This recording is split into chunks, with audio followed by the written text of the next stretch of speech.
Salut à toutes et à tous, bienvenue sur Acropolis, j'espère que vous allez bien. On continue cette journée marathon de stream puisque l'actualité politique l'exige. Il est bientôt 17 h, on est le 4 avril 2018 et le Premier ministre Édouard Philippe va faire une conférence de presse très attendue puisqu'il va annoncer le contenu de la réforme institutionnelle et constitutionnelle de ce quinquennat. On sait que depuis plusieurs mois il y a des tractations, il y a une volonté présidentielle de réformer les institutions de la 5ème République.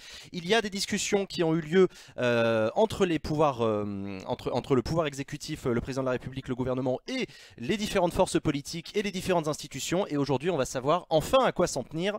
Qu'est-ce qu'on va avoir comme contenu dans cette réforme institutionnelle? Voilà, je suis très impatient. Bonjour à toutes et à tous, en tout cas, soyez les bienvenus. J'espère que vous allez bien.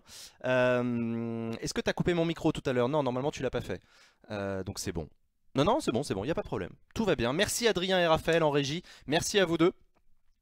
On aura passé une grosse journée aujourd'hui en stream sur Acropolis et je suis très content. On vient de suivre en direct la conférence, pas la conférence du tout, mais la séance de questions d'actualité au gouvernement où il a été question des sujets d'actualité. On a parlé de beaucoup de choses, notamment de la loi logement qui a été annoncée ce matin, le projet de loi logement et aménagement du territoire porté par Jacques Mézard. On a aussi évidemment parlé du mouvement social qui commence à essaimer, que ce soit à la SNCF ou dans les universités et ailleurs. Et ce soir-là, tout de suite, on attend d'avoir le flux d'informations de Matignon et la conférence de presse. Donc dès qu'on a la vidéo, on bascule sur Édouard Philippe qui nous annonce le contenu de sa réforme. Voilà, comment ça va vous? Qu'est-ce que vous en attendez de cette réforme? Qu'est-ce que vous en attendez? Est-ce qu'il y a des annonces qui pourraient vous surprendre dans cette réforme institutionnelle? On sait déjà qu'Édouard Philippe et Emmanuel Macron souhaitent rendre nos institutions plus efficaces, plus modernes.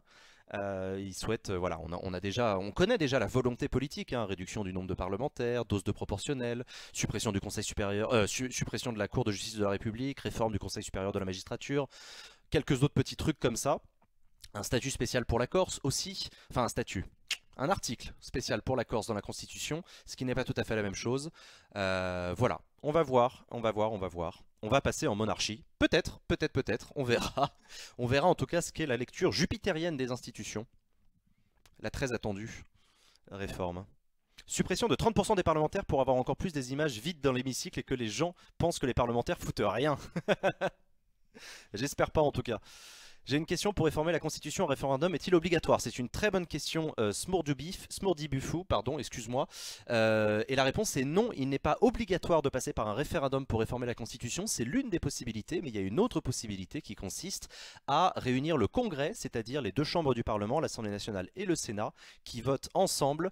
Et il faut réunir la majorité des 3/5, et non pas la simple majorité relative des 50%. Et c'est pas rien, et a priori de ce que l'on sait à l'heure actuelle, c'est la piste qui est privilégiée par le gouvernement, c'est de passer par un congrès. D'où la négociation qui a eu lieu avec le Sénat, puisqu'il faut l'accord du Sénat. Enfin, il faut l'accord du Sénat. Il faut qu'il y ait suffisamment de sénateurs qui soutiennent, suffisamment de députés pour réformer la Constitution. Sous couvert d'une amélioration de la représentativité, c'est l'inverse qui va se passer. Moins de circos, c'est plus de circos.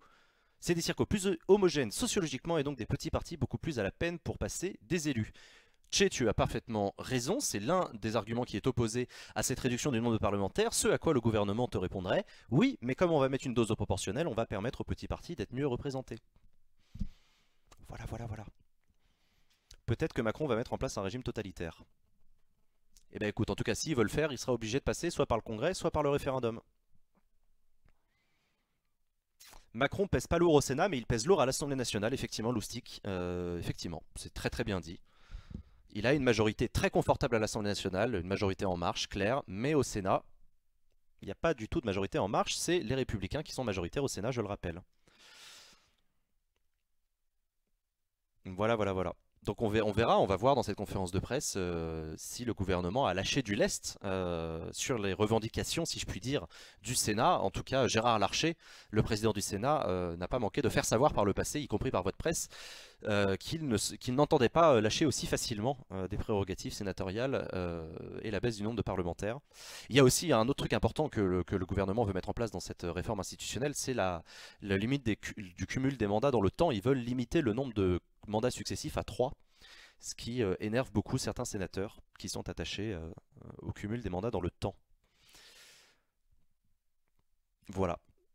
Donc bonjour à celles et à ceux qui nous rejoignent. En tout cas, je vous rappelle que nous sommes en train d'attendre cette conférence de presse qui était prévue pour 17 h. On attend d'avoir des images sur Facebook. Donc à la régie, on est le nez rivé sur Facebook Live, sur Dailymotion, sur le gouvernement, voilà, on attend. En réunissant Assemblée et Sénat, La République En Marche est associée, représente combien en pourcents?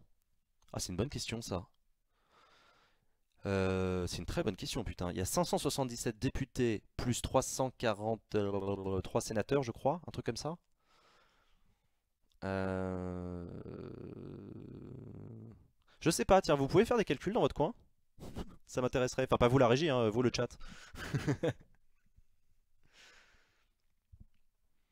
La modification du droit d'amendement qui a fait du bruit il y a quelques temps, c'est supposé être une modification constitutionnelle. Effectivement, Gringan, tu as raison, il y a également cet aspect-là dont on a entendu parler il y a quelques semaines, la volonté du gouvernement d'améliorer l'efficacité de travail parlementaire en réformant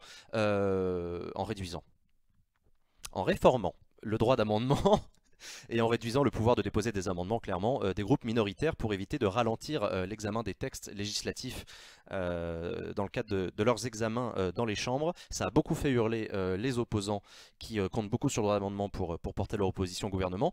Et ta question de savoir s'il faut nécessairement passer par la Constitution, la réponse c'est oui et non.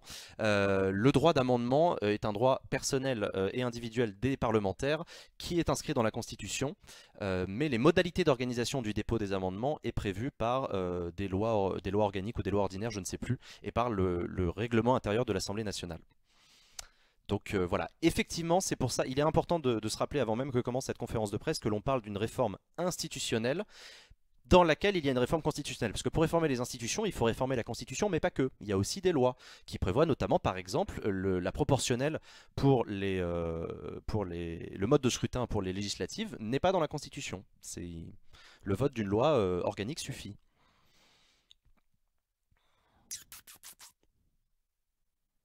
Le quinquennat fut la seule révision constitutionnelle adoptée au référendum sous Chirac et Jospin et c'était en 2000. C'est en 2000 ou 2001, Loustic? Ah, c'est en 2000, mais c'est entré en vigueur en 2001, c'est ça? Je ne sais plus. Je ne sais plus, je ne sais plus. On ne parlera peut-être pas de l'amendement aujourd'hui. Alors, si, justement, c'est pour ça que je dis, Gringan, que quand on parle de réforme institutionnelle, à mon avis, aujourd'hui, Édouard Philippe va couvrir l'ensemble des champs de la réforme institutionnelle, que ce soit le champ constitutionnel et le champ législatif. 36%. Merci beaucoup, Louis, d'avoir fait le calcul. 333 députés et sénateurs en marche sur un total de 925 parlementaires, ce qui représente 36%. Merci beaucoup pour ce calcul. Et merci Mister JD qui l'avait fait juste avant, j'avais pas vu. Merci, salut JD, j'espère que tu vas bien. Voilà.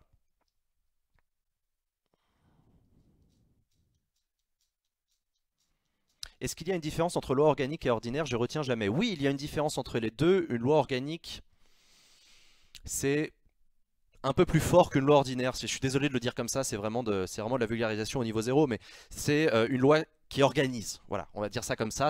Donc c'est pas une loi constitutionnelle qui entre dans la Constitution, mais c'est quand même une loi qui organise le fonctionnement des institutions. Et donc les procédures d'adoption des lois organiques sont particulières. Et les modalités de vote sont particulières et d'examen, etc. Il y a un certain nombre de lois, comme ça je rentre pas dans le détail, mais il y a un certain nombre de lois dont le processus d'adoption est particulier compte tenu de l'importance de ces lois-là. C'est également le cas notamment pour les lois de finances qui ont un processus spécifique. Voilà, je rentre pas plus. J'ai calculé qu'il manquait 180 voix et quelques pour attendre les 2/3 du Parlement. Putain, 180 c'est beaucoup, hein. Il y a les députés Modem qui a priori soutiennent. Il y a les députés UDI Agir En Marche, enfin pas En Marche mais UDI Agir les Constructifs.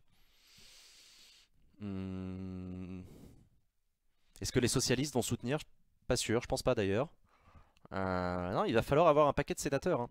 Il va falloir avoir un paquet de sénateurs si Emmanuel Macron veut faire passer sa réforme constitutionnelle par le Congrès.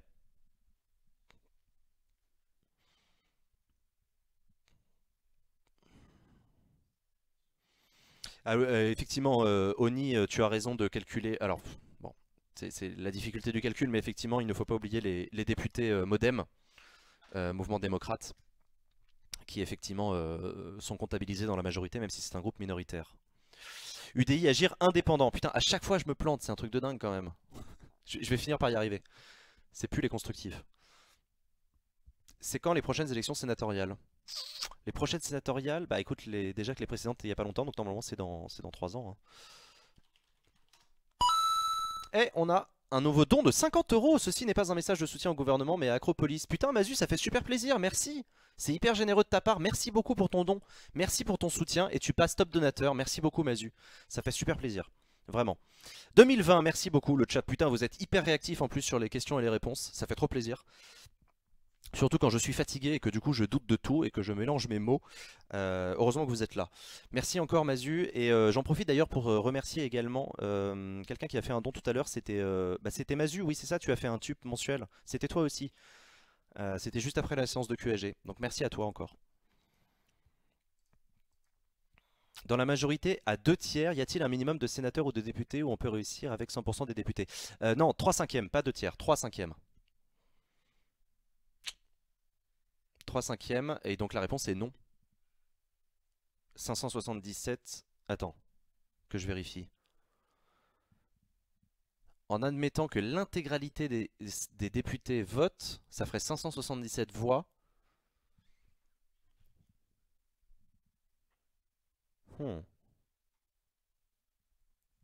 Putain, vous me posez de ces questions.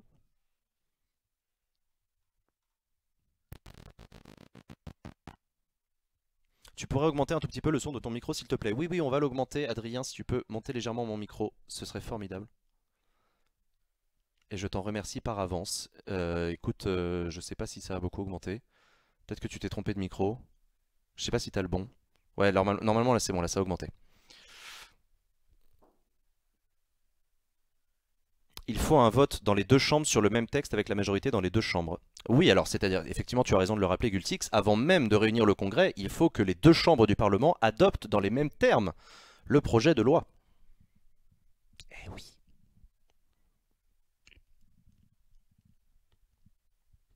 Ils sont en retard. Oui, oui, ils sont en retard. La conférence de presse était prévue pour 17 h. On continue à veiller et à attendre le début de la conférence de presse. Toujours rien. Toujours rien, toujours rien. On attend.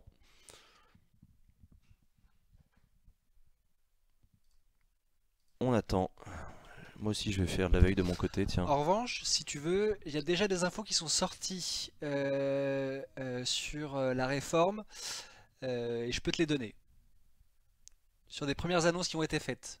Mais on a raté la conférence de presse ou pas? Non, non, non, non, non, elle n'est pas encore. Ah, tu veux dire des indiscrétions? Voilà. Non, bah on va attendre la conférence de presse. Ok, pas de On va problème. attendre. On va attendre de la prendre en direct. Je la prendrai du coup en même temps que vous en direct.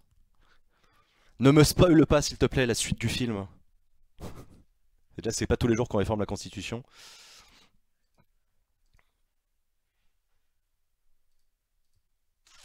Alors, Édouard Philippe. Hop.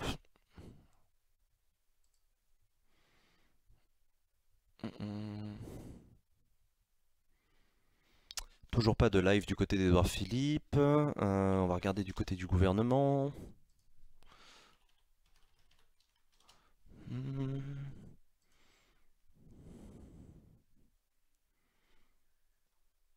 Toujours pas de live non plus du côté du gouvernement. Pim pam poum. Et bah oui, ils sont en retard. Mais c'est pas grave, hein, vous savez, le Premier ministre. Premier ministre, c'est le deuxième personnage de l'État. Hein. Enfin, le deuxième personnage de l'État. Pas dans l'ordre protocolaire, mais vous voyez ce que je veux dire, quoi. C'est quand même le chef du gouvernement, donc il peut se permettre d'avoir quelques minutes de retard, lui. Et puis là, il s'entretient avec Monseigneur Michel Aupetit, archevêque de Paris. Alors peut-être qu'ils prennent leur temps. C'est vrai que dans l'agenda officiel du Premier ministre, qui je le rappelle est public, on a appris qu'à 16h30, le Premier ministre s'entretenait avec l'archevêque de Paris. Exactement. Je me demande bien ce qu'il peut se raconter, mais c'est... Monseigneur, monsieur le Premier ministre, comment ça va? Ça va très bien. Un biscuit. Vous voulez quoi? Un café, du thé?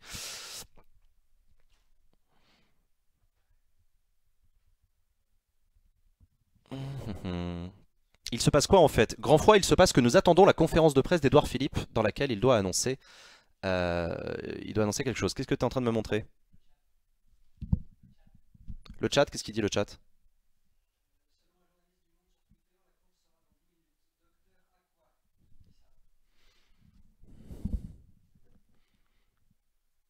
Excuse-moi, je t'ai pas entendu.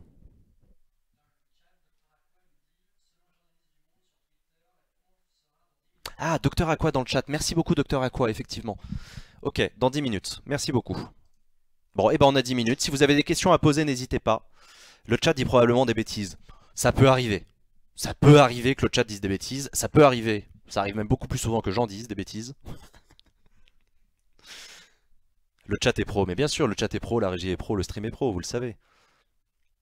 Monseigneur, priez pour que cette réforme se passe bien, qu'il y ait peu d'amendements. Allez, on va brûler un cierge. Il parle peut-être de l'affaire Barbarin. Bah, ouais, à mon avis. Ouais. Les sujets comme ça, les sujets religieux, c'est à mon avis des sujets quand même assez importants qu'ils doivent être en train d'aborder.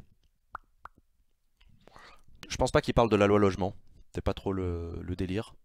Encore que, tu sais que l'évêché de Paris est à la tête d'un parc immobilier à Paris complètement incroyable, hein.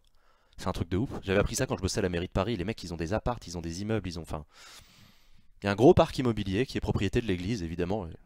Quand même quelques millénaires qu'elle est là, l'église. Elle a eu le temps d'acquérir 2-3 biens immobiliers. Bref, on s'en fout, il parle pas de ça. Pour réformer la carte électorale, il n'est pas nécessaire de passer par une réforme constitutionnelle, une loi ordinaire suffit. Ça dépend ce que tu appelles réformer la carte électorale. Si c'est simplement bouger les circonscriptions, effectivement, une loi ordinaire suffit. Si c'est modifier le fonctionnement institutionnel territorial de la République, il faut peut-être modifier la Constitution. Du coup, c'est quoi qu'il veut faire, Philippe? Philippe, il veut moderniser la Ve République. On va dire ça comme ça. Et pour ça, il veut porter un certain nombre de réformes, notamment baisser le nombre de députés et de sénateurs, réformer le Conseil économique, social et environnemental pour lui donner un peu plus de poids. Il veut réformer le droit d'amendement des parlementaires. Il veut empêcher le cumul des mandats dans le temps des parlementaires au-delà de 3 mandats consécutifs. Il veut... je l'ai dit tout à l'heure, je commence à me perdre moi-même dans cette réforme institutionnelle. Un statut pour pas un statut pour la Corse, mais un article spécifique sur la Corse dans la Constitution. J'ai l'impression de passer à côté d'un truc vachement important que j'ai oublié. La proportionnelle, putain, je me disais bien qu'il manquait un truc un peu important. Une dose de proportionnelle, ça veut dire que l'on continuerait dans les élections législatives à élire nos députés au suffrage majoritaire dans les circonscriptions, mais qu'il y aurait en plus des parlementaires qui seraient élus sur des listes. Alors liste nationale, départementale, on ne sait pas, mais c'est un scrutin à la proportionnelle. J'ai une question bête. Oui, il n'y a pas de question bête.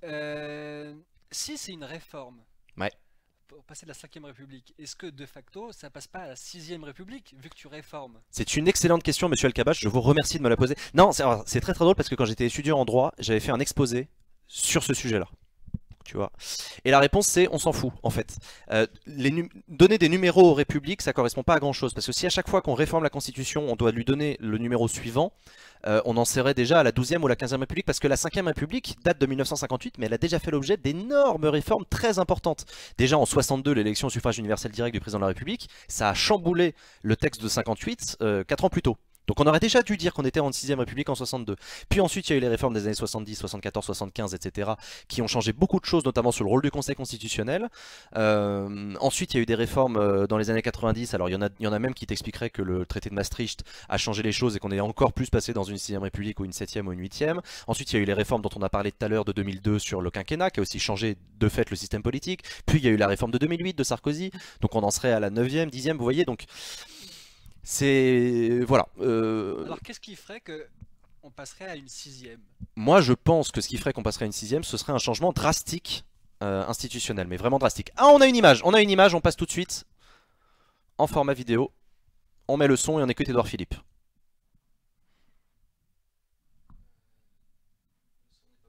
Attends, si, ça va arriver, ne quittez pas.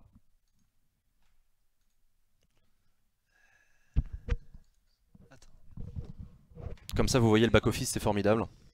Mandat parlementaire et de prévenir les conflits d'intérêts.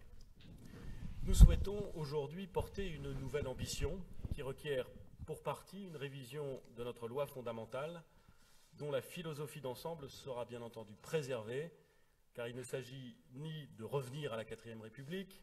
Tu peux essayer d'augmenter le son au maximum il s'agit de ce que en fonction de ce que tu peux faire. Aux sources de notre 5ème République. Vas-y. Dans laquelle le gouvernement gouverne et dans laquelle le Parlement... Et sur la source, sur live Facebook, si tu peux mettre le plus fort possible. Des travaux approfondis ont été menés par Madame la garde des Sceaux en liaison avec le ministre d'État, ministre de l'Intérieur. Sur la base de ces travaux, et à la demande du président de la République, j'ai consulté le président de l'Assemblée nationale, le président du Sénat et le président du Conseil économique, social et environnemental, qui ont formulé des propositions utiles. J'ai également consulté l'ensemble des groupes parlementaires. Au-delà des divergences politiques, tous ont insisté sur le nécessaire respect de l'équilibre de notre fonctionnement républicain et de notre parlementarisme rationalisé, en particulier dans la répartition des pouvoirs entre le gouvernement et le Parlement. D'accord. Vendredi dernier, le président de la République a reçu, en ma présence, le président du Sénat et le président de l'Assemblée nationale. Nous avons pu, ensemble, construire les bases d'un accord possible. Dès demain, il y a un accord apparemment. Au Conseil d'État, un projet de loi constitutionnelle et dès la semaine prochaine, un projet de loi organique et un projet de loi ordinaire. D'accord. Ces trois textes seront présentés ensemble en Conseil des ministres le 9 mai. Le 9 mai prochain, le Conseil des ministres adoptera le projet de loi après son examen par le Conseil d'État. Tout d'abord, s'agissant du projet de loi constitutionnel. Il conforte l'indépendance de nos juridictions avec le renforcement des pouvoirs du Conseil supérieur de la magistrature pour la nomination et l'exercice du pouvoir disciplinaire des magistrats du parquet. Il organise également la fin de la présence de droit des anciens présidents de la République au Conseil constitutionnel. Il modernise la procédure de mise en cause de la responsabilité pénale des ministres pour les faits commis dans l'exercice de leurs fonctions. Ça, c'est Cahuzac. Procédure qui sera désormais du ressort de la Cour d'appel de Paris et plus de la Cour de justice de la République, laquelle sera supprimée. Suppression de la CJR, ok.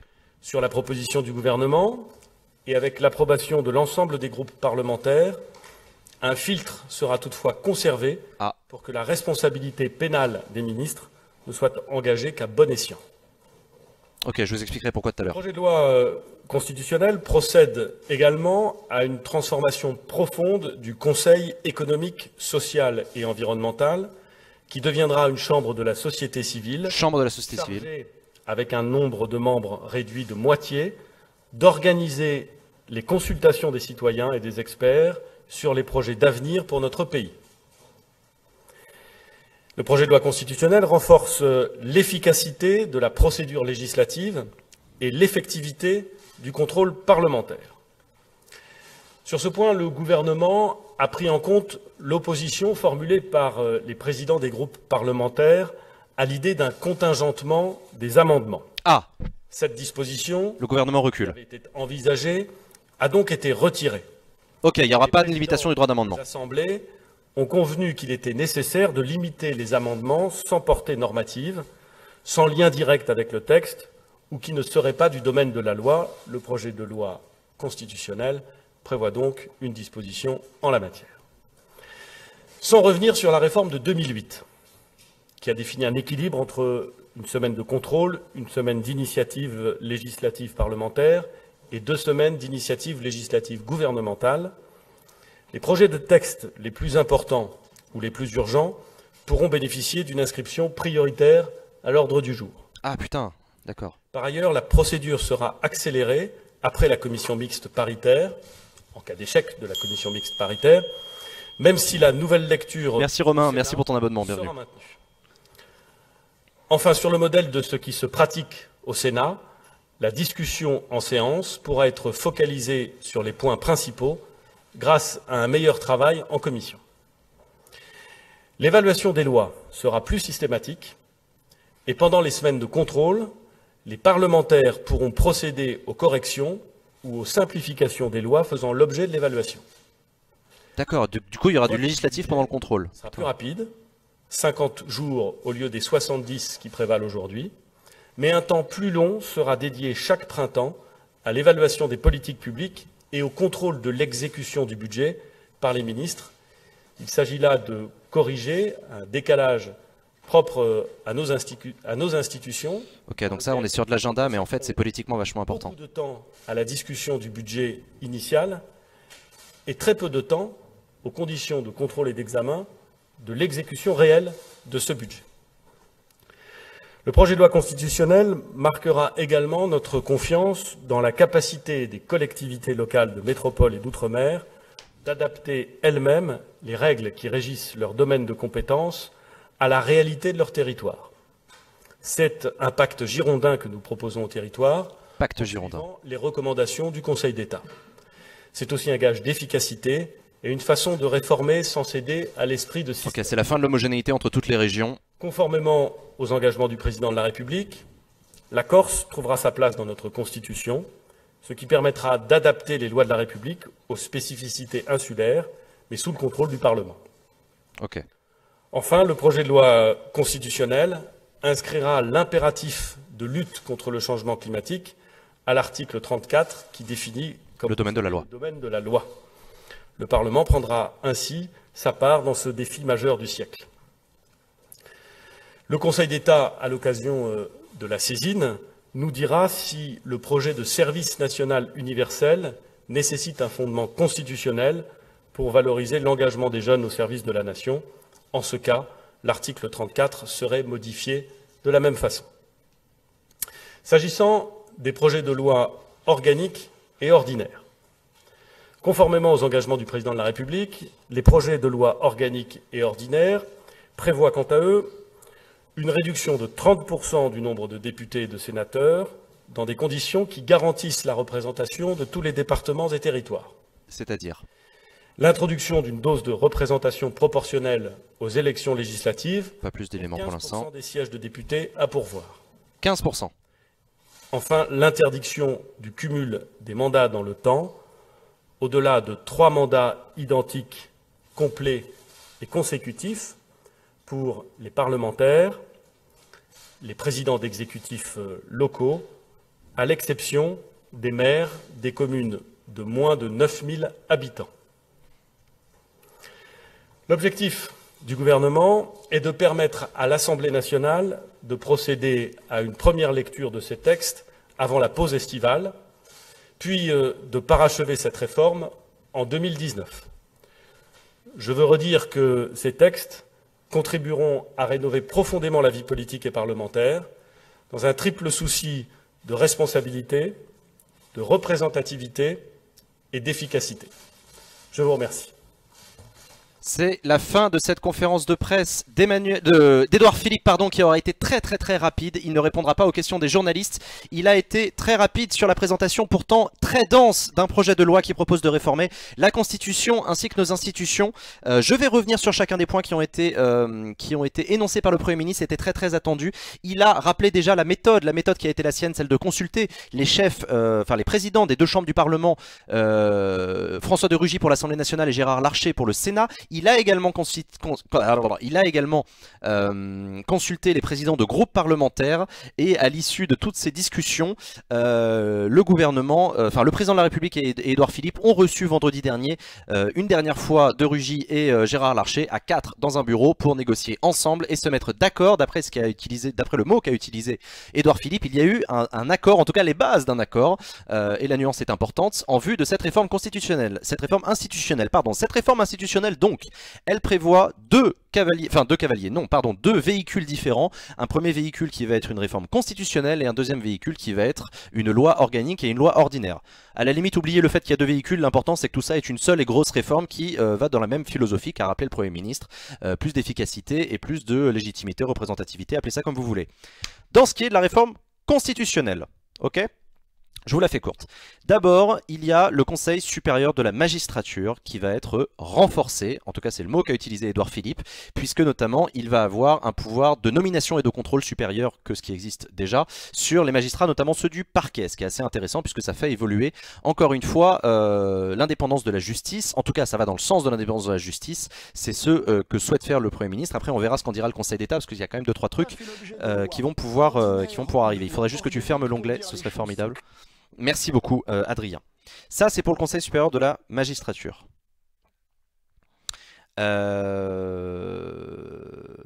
Je répondrai. Est-ce que je réponds à vos questions tout de suite? Ou est-ce que je vous fais la liste? Comment vous voulez qu'on fonctionne? Est-ce que vous voulez que on fasse point par point et je prends le temps de vous expliquer chaque fois? Ou est-ce que vous voulez que je vous explique tout et ensuite je réponds à vos questions? Bon, je vais trancher, je vais tout vous expliquer et ensuite je répondrai à vos questions parce que c'est encore chaud dans ma tête parce qu'après sinon je vais commencer à m'embrouiller et à fatiguer. Autre chose, le Conseil constitutionnel, il n'y aura plus au Conseil constitutionnel les anciens présidents de la République qui siégeront automatiquement. Vous savez que c'était une particularité de la Ve République, la présence de droit des anciens présidents de la République au Conseil constitutionnel. Ah non, vous voulez tous faire qu'on fasse point par point? Bon bah ok, si vous voulez, hein. Vous voulez tous du point par point. Bah c'est parti, point par point alors. Sur le Conseil supérieur de la magistrature, est-ce que vous avez des questions? Évidemment, Conseil supérieur de la magistrature, c'est un sujet important parce qu'on touche à l'indépendance de la justice et on ne peut pas penser au Conseil supérieur de la magistrature sans faire invocation, si je puis dire, des dernières affaires qui ont beaucoup émaillé le monde de la justice, notamment des volontés de réforme des magistrats du parquet, la question du juge d'instruction, la question des moyens d'enquête, etc. En plus, le gouvernement a dans sa besace la réflexion sur la création d'un parquet national antiterroriste sur le modèle du parquet national financier. Donc voilà, la réforme du Conseil supérieur de la magistrature, je vous le dis assez clairement, ça fait partie des points qui ne faisaient pas vraiment débat politiquement. Ça, clairement, il y avait un accord assez commun, un relatif consensus dans la classe politique en faveur d'une amélioration du pouvoir du Conseil supérieur de la magistrature. Voilà. Ok. Si vous avez des questions, moi je veux bien y répondre. J'enchaîne du coup sur... alors, être à la fois l'autorité régulatrice et l'autorité qui nomme et promeut, n'est-ce pas un mélange des genres? On peut dire ça, Roman, si tu veux. Ceci étant, c'est important dans le cadre de la séparation des pouvoirs et de l'équilibre des pouvoirs que précisément la justice soit indépendante. C'est-à-dire qu'il serait hors de question que le pouvoir législatif ou le pouvoir exécutif soit l'autorité qui nomme ou l'autorité qui contrôle. Ce serait très mal vu. Donc voilà, c'est un organe, c'est pas un organe indépendant. Si le Conseil supérieur de la magistrature est un organe plus ou moins indépendant, puisque je crois qu'il est présidé de droit par le président de la République et j'ai pas envie de vous dire de conneries. Je vais tout de suite vérifier ça.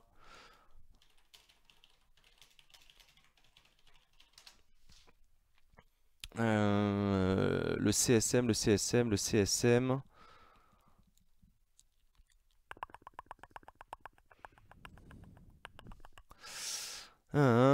C'est les articles 64-65, ça on le sait. Il a pour rôle de garantir l'indépendance des magistrats et de l'ordre judiciaire par rapport au pouvoir exécutif. Vous voyez, sa mission c'est précisément l'équilibre des pouvoirs. Il est composé de magistrats élus par leurs pairs et personnalités extérieures nommées. Le Conseil propose et donne un avis sur les nominations des magistrats, donc ça c'est ça qu'on va voir évoluer. Le président de la République peut passer outre l'avis du Conseil dans le seul cas des magistrats du parquet. Voilà, c'est ça qui va changer. Je me disais bien qu'il y avait un point là-dessus. Aujourd'hui, le président de la République peut passer outre l'avis du Conseil du CSM pour la nomination des magistrats du parquet, et ça, a priori, ça devrait sauter. Le CSM nommera, que le président de la République soit d'accord ou non, les magistrats du parquet.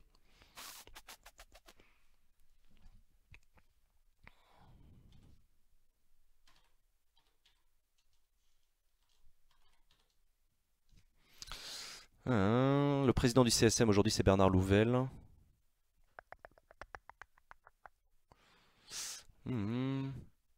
Ouais, c'est ça, c'est depuis. Ouais, c'est ça. Il est présidé par le président de la République depuis 1946. Je me disais bien qu'il y avait. Attends. Ouais, c'est ça. C'est ça. Et ça a beaucoup changé depuis 1958. J'ai mal entendu, c'est le CSM ou la CJR qui saute. C'est la CJR, c'est pas le CSM. Le Conseil supérieur de la magistrature, non seulement il n'est pas supprimé, mais en plus il a ses pouvoirs renforcés en vue de garantir l'indépendance de la justice. En tout cas, c'est ce que souhaite faire le gouvernement. Je reprends donc sur les notes que j'ai. On va y arriver à la CJR, ça arrive bientôt. L'autre point important qui a été annoncé, c'est la disparition des présidents de la République qui jusqu'à présent siégeaient de droit, les anciens présidents de la République siégeaient de droit au Conseil constitutionnel.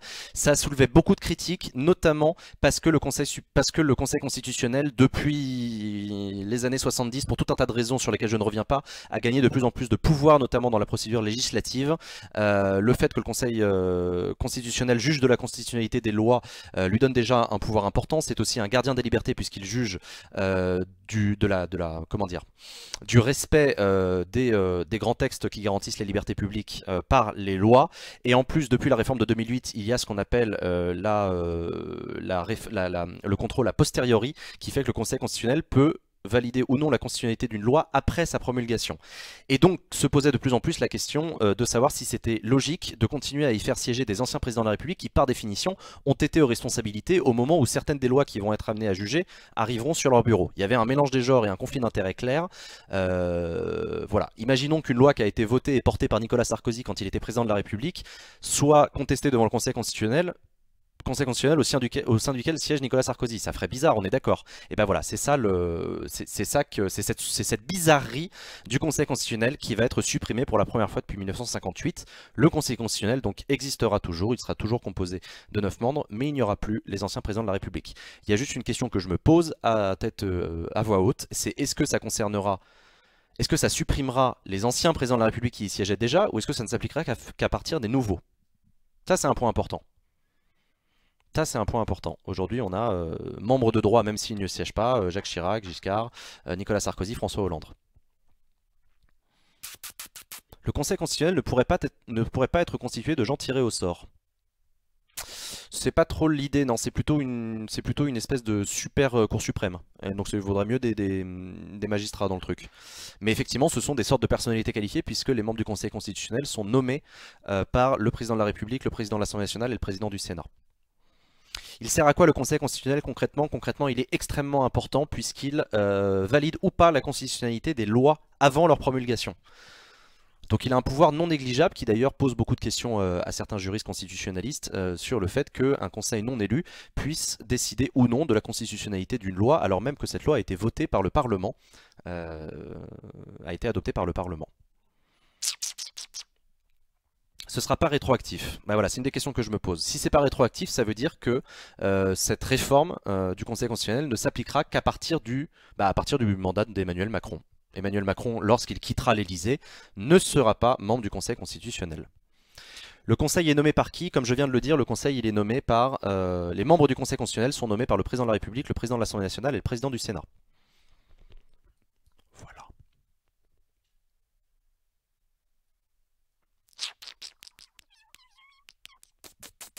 Et chacun nomme 3 membres, effectivement, donc ça fait un total de 9 membres, t'as compris. Voilà, ça c'est pour le Conseil constitutionnel, c'est pas négligeable comme réforme, en tout cas ça vient apporter une réponse à cette bizarrerie institutionnelle qui était dénoncée par beaucoup de constitutionnalistes. Il y a une autre chose qui est importante, c'est sur la Cour de justice de la République. La Cour de justice de la République... C'est un peu compliqué de vous expliquer, mais c'est quand même très important. En fait, en raison de l'équilibre des pouvoirs et de la séparation des pouvoirs, il avait été introduit un principe de justice au sein même du pouvoir législatif. Vous savez que le pouvoir législatif contrôle le pouvoir exécutif, que c'est bien les parlementaires qui contrôlent le gouvernement. Et il était important que les membres du gouvernement soient mis à l'abri de poursuites devant l'institution judiciaire en tout cas pour la responsabilité qui serait intuite par des décisions qu'ils ont prises pendant l'exercice de leurs responsabilités. Donc on avait créé la Cour de justice de la République qui en fait était composée de parlementaires. Et donc ça faisait un peu justice des copains quoi. C'était un peu le problème de la Cour de justice de la République qui était accusée d'être une justice des copains. Donc voilà, donc en gros un ministre qui fait des conneries pendant qu'il est ministre ne peut pas être traduit en justice devant la justice ordinaire comme tous les citoyens, il est obligatoirement traduit devant une justice spécifique qui est réservée aux ministres et qui s'appelle la Cour de justice de la République. Cette Cour de justice de la République elle a été conspuée, tout un tas de bouquins ont été écrits dessus pour dire que ça n'allait pas du tout, que c'était justement cette justice des copains, c'est un mot que j'utilise volontairement, c'est pas moi qui l'ai inventé, hein, il a été utilisé par plein de commentateurs, et donc là aussi c'est un point qui ne fait pas vraiment débat. Au sein de la classe politique, la suppression de la Cour de justice de la République était réclamée de longue date, et donc là, Édouard Philippe vient de confirmer qu'il y aura bien une suppression de la Cour de justice de la République, donc les ministres qui se rendent coupables de délits dans le cadre de leurs fonctions pourront être traduits devant la Cour d'appel de Paris qui aura juridiction sur ces cas, mais le Premier ministre a précisé qu'il y aura quand même un filtre. Alors il n'a pas précisé le contenu de ce filtre, à mon avis ça va faire l'objet de débats parlementaires et d'un avis du Conseil d'État assez pointilleux. Quel va être ce filtre et comment va-t-on filtrer les choses, puisque voilà, le but de ce filtre, vous l'aurez compris, c'est quand même de maintenir la séparation des pouvoirs et d'éviter que le pouvoir exécutif soit soumis entre guillemets au pouvoir judiciaire, ce qui n'est pas souhaitable non plus. Est-ce que vous avez des questions là-dessus ?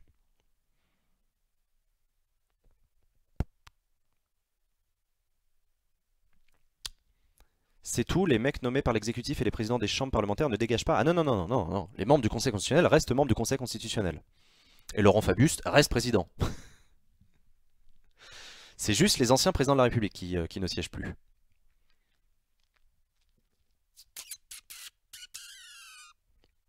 Nul à chier cette réforme révolution. Ah, tu veux garder la CJR, toi? Enfin, si tu veux, hein, on peut en débattre.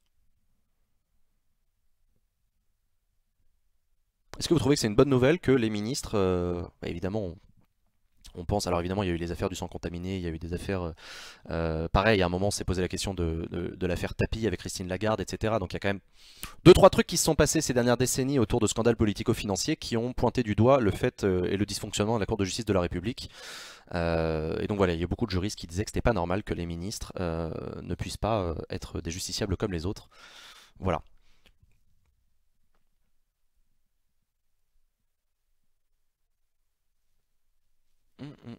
Potentiellement, est-ce qu'une partie de la réforme pourrait être adoptée et le reste rejeté si ça passe au Congrès? Oui, bien sûr, bien sûr. Là, ce qui a été annoncé, c'est juste la copie du gouvernement, hein. Attention.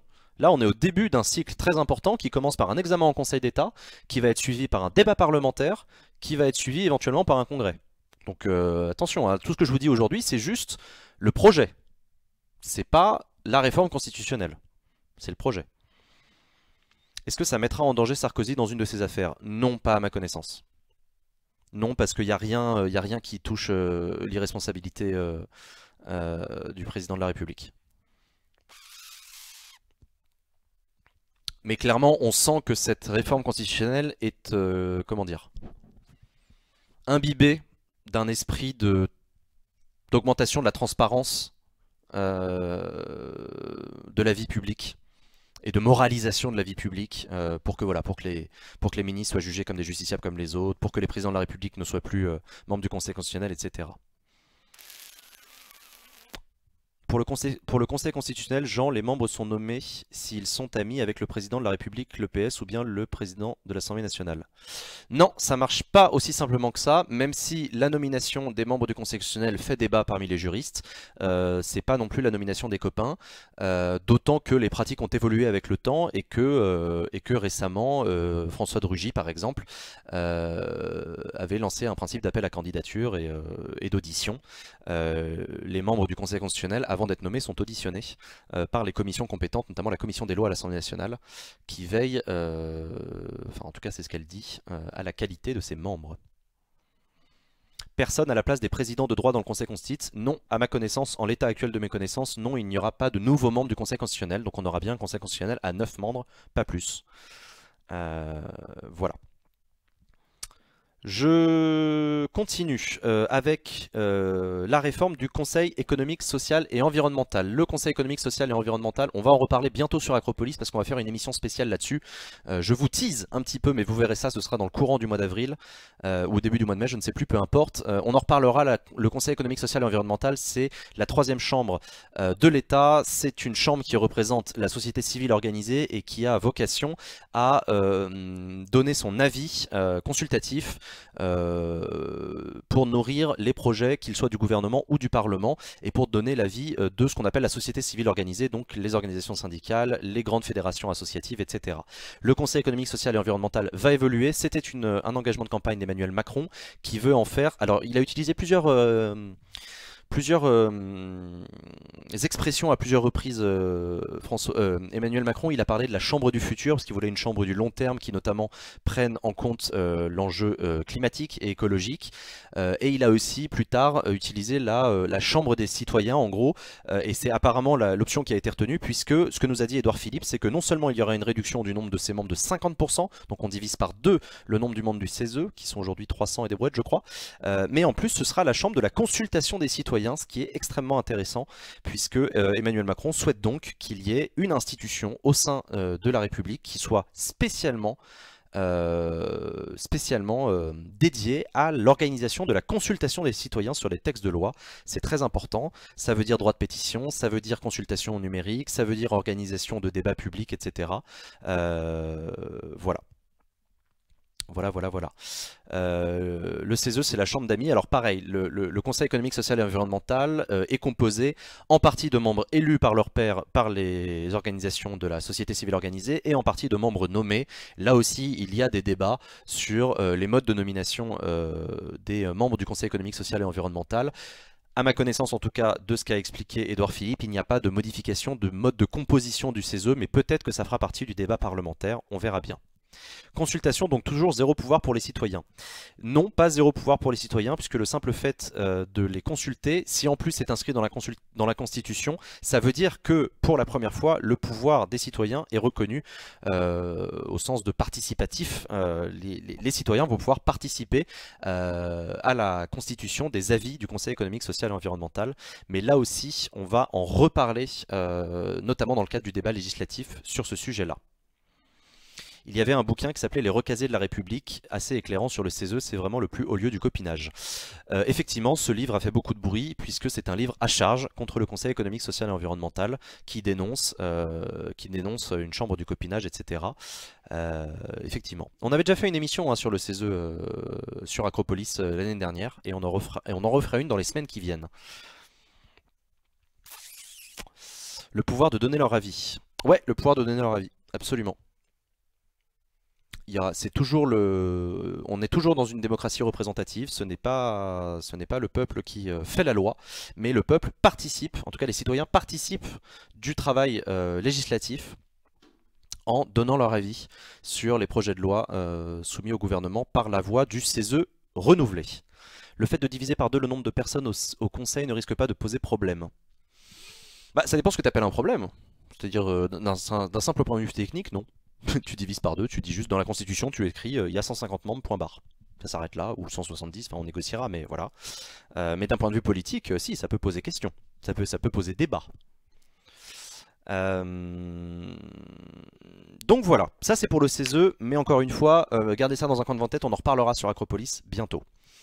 Ensuite, il y a une réforme de la procédure législative. Alors ça c'était intéressant puisque au cours des débats préalables à la présentation de cette réforme constitutionnelle, le gouvernement avait émis l'hypothèse de limiter le pouvoir de dépôt des amendements par les parlementaires. Alors ça c'est un point très important puisque dans la Constitution il est écrit que les parlementaires ont un droit d'amendement qui leur est personnel. Dès que vous êtes élu par le peuple, vous avez le droit de proposer des modifications des textes qui sont soumis à l'examen de la chambre dans laquelle vous siégez. On appelle ça le droit d'amendement, on a le droit d'amender un texte. Ce droit d'amendement, il est organisé par différents textes et il y avait, en tout cas En Marche, le gouvernement et la majorité En Marche dénonçaient un certain nombre de dérives, notamment sur le fait que des amendements qui avaient été rejetés en commission pouvaient être redéposés en séance publique et donc rediscutés. Donc le gouvernement avait émis l'hypothèse de limiter le pouvoir d'amendement des députés, notamment d'opposition, avec un système de contingentement. En gros, en fonction du groupe parlementaire dans lequel tu sièges, tu as le droit plus ou moins de déposer des amendements. Ça, les parlementaires d'opposition avaient gueulé très fort en disant qu'il était hors de question, selon eux, qu'il y ait une limitation du nombre d'amendements. Et donc, Édouard Philippe a annoncé ce soir qu'il n'y aura pas de contingentement du nombre d'amendements. C'est donc une reculade du gouvernement par rapport au projet qui était au début le sien. Il a entendu les critiques et il a dit on recule, il n'y aura pas de limitation du pouvoir d'amendement. Ceci étant, il y a quand même un truc intéressant, c'est que dans la foulée il a continué en disant qu'il va quand même y avoir dans la Constitution une réforme de la procédure législative et notamment de l'agenda et du calendrier législatif. Donc je ne rentre pas dans le détail technique parce que je ne suis plus tout à fait au fait de tout ce qu'il a annoncé, notamment ce qu'il a donné des détails sur l'organisation de l'agenda. Mais en gros, aujourd'hui l'agenda il est partagé entre les parlementaires et le gouvernement et il y a des moments où c'est les parlementaires qui décident de quoi on discute et il y a des moments où c'est le gouvernement qui décide de quoi on discute. Il y aura une modification dans le sens que apparemment le gouvernement pourra faire passer en priorité des textes qu'il estime le plus importants. En tout cas, c'est ce que j'ai compris de ce qu'a expliqué Édouard Philippe. Ça méritera précision et je pense que dans les jours qui viennent, vous lirez des articles qui préciseront un petit peu cette voie-là. Moi, j'ai envie de comprendre un petit peu les contours de ça parce que c'est un peu flou. Il a aussi dit qu'il y aurait une accélération de la procédure post-commission mixte paritaire parce qu'aujourd'hui, vous savez, quand une commission mixte paritaire arrive à un accord entre l'Assemblée nationale et le Sénat, il faut que le texte repasse en lecture et soit adopté dans les mêmes termes par les deux chambres. Apparemment, il y a une volonté du gouvernement d'aller un petit peu plus vite là-dessus pour accélérer l'adoption des lois. C'est la seule reculade du gouvernement. C'est la seule reculade du gouvernement. Laisse-moi réfléchir. Bah, je sais pas, parce que par définition, on n'en savait pas beaucoup plus sur ce qu'il prévoyait avant.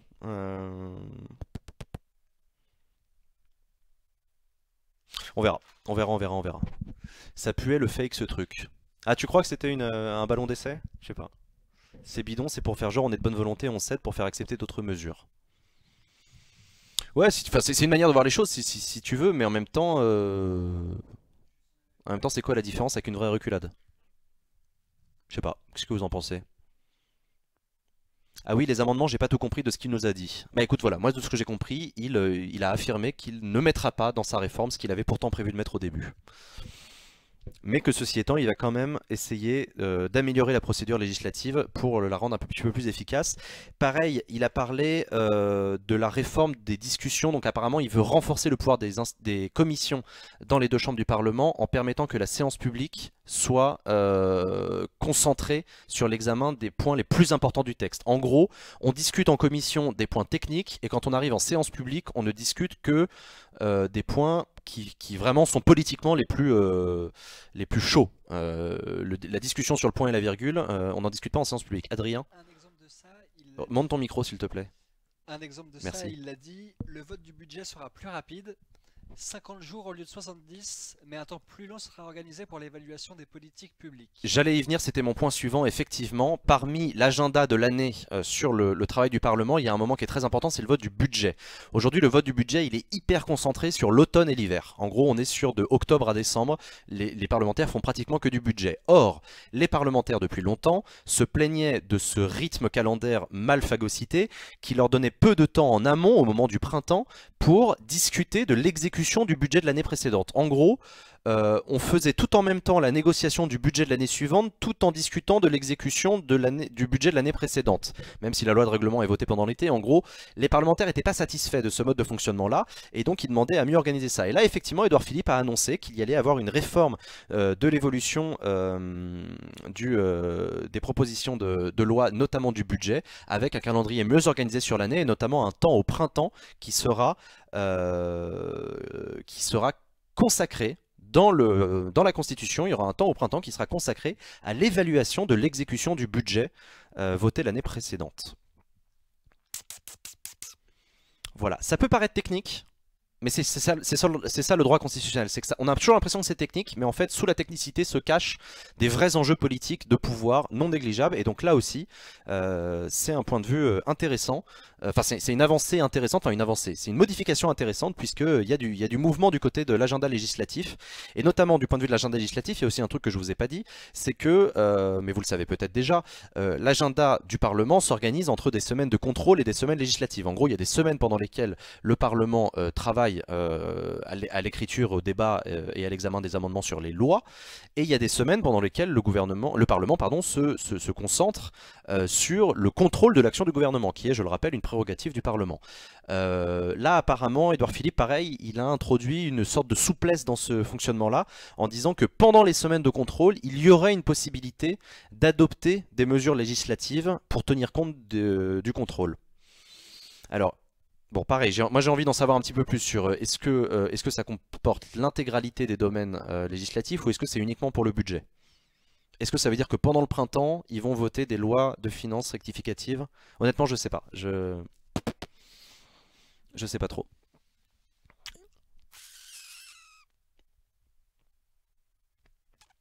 Bon, on verra. On verra, mais c'est intéressant. On aura le temps d'éclaircir tout ça dans les mois qui viennent. Encore une fois, je vous le rappelle, on vient de l'apprendre, donc c'est un peu compliqué d'avoir le détail, d'autant que je n'ai pas encore le détail, d'autant que le Conseil d'État n'a pas encore examiné le texte. Donc si ça se trouve, tout ce que je suis en train de vous dire là, ça va être passé à la moulinette de Conseil d'État qui va dire non, c'est du bullshit, vous dégagez tout ça, c'est irréalisable. On verra bien, mais bon.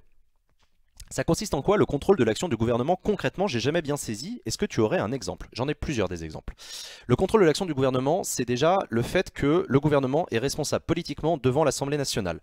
Il n'y a pas de gouvernement s'il n'y a pas de majorité à l'Assemblée nationale, et il n'y a pas de majorité à l'Assemblée nationale sans gouvernement qui va avec. Ça, c'est un principe fondamental de la 5ème République. On appelle ça le fait majoritaire. Il faut une majorité à l'Assemblée nationale pour gouverner. Ça veut bien dire ce que ça veut dire. Les parlementaires sont les patrons des ministres, en gros. C'est ça que ça veut dire. Et donc quand vous regardez en direct sur Acropolis les questions d'actualité au gouvernement, il faut bien que vous compreniez que les ministres, lorsqu'ils répondent aux questions, c'est un peu comme s'ils répondaient à leur patron. Leur patron, les députés, leur demandent des comptes. Ils leur demandent de bien vouloir leur donner des éléments de réponse sur tel sujet d'actualité, etc. Donc voilà, les questions au gouvernement à l'Assemblée nationale, c'est un premier élément de réponse. Le deuxième élément de réponse, c'est les auditions en commission. En commission, les parlementaires peuvent demander aux ministres de bien vouloir venir, séance tenante, répondre à leurs questions. Et des questions, parfois ils en ont, et des un peu vénères.